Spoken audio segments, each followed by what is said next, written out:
दुनिया का सबसे बड़ा टनल जो इंग्लैंड और फ्रांस के बीच बना हुआ है, उनको आखिर बनाया कैसे गया, जिसको इंजीनियर्स दुनिया का 7वां अजूबा कहते हैं, क्योंकि इस टनल को बनाते समय इंजीनियर से जरा सी भी गलती हो जाती तो सारा समुद्री पानी नीचे चला जाता और 13,000 वर्कर्स की लाशें तक नहीं मिलती।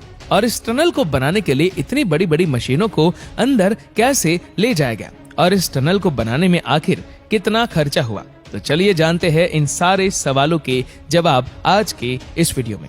करीब 13,000 साल पहले आखिरी आइस एज जब खत्म हो रही थी तो उसने आज के इंग्लैंड और यूरोप को एक दूसरे से अलग कर दिया था, जिसके बाद फ्रांस और इंग्लैंड के बीच ट्रेड होता रहा।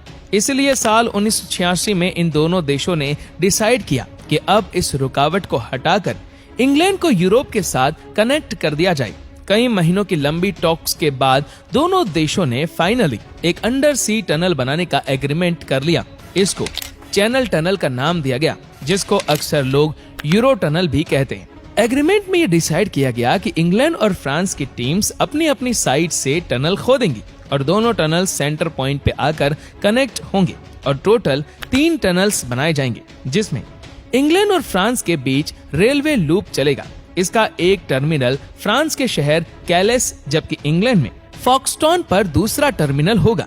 टनल की टोटल लंबाई 56 किलोमीटर होगी, जिसमें से समंदर के नीचे वाला पार्ट 38 किलोमीटर लंबा होगा।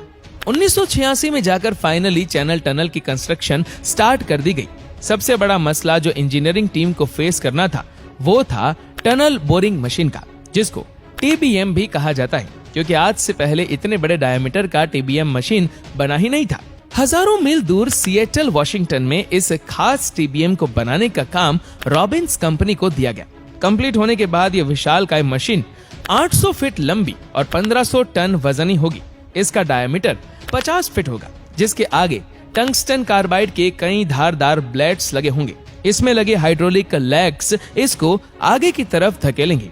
मिट्टी और टूटे हुए पत्थरों का मलबा बाहर निकालने के लिए मशीन में ही एक कन्वेयर बेल्ट लगा होगा। लेकिन सर्वे से मालूम पड़ा कि इंग्लैंड साइड के समंदर के नीचे चॉक की लेयर मौजूद है, जो पानी के लीकेज को टनल में आने से रोक पाएगी।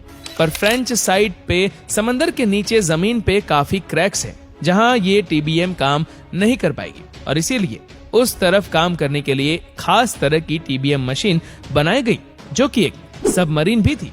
जब ये मशीन तैयार हुई तो ये अपने साथ एक नया चैलेंज लेकर आई। जमीन से 200 फीट नीचे इसको पहुंचाया कैसे जाए। इस काम के लिए मशीन को डिसअसेंबल किया गया और एक एक पीस अलग से नीचे पहुंचाया गया।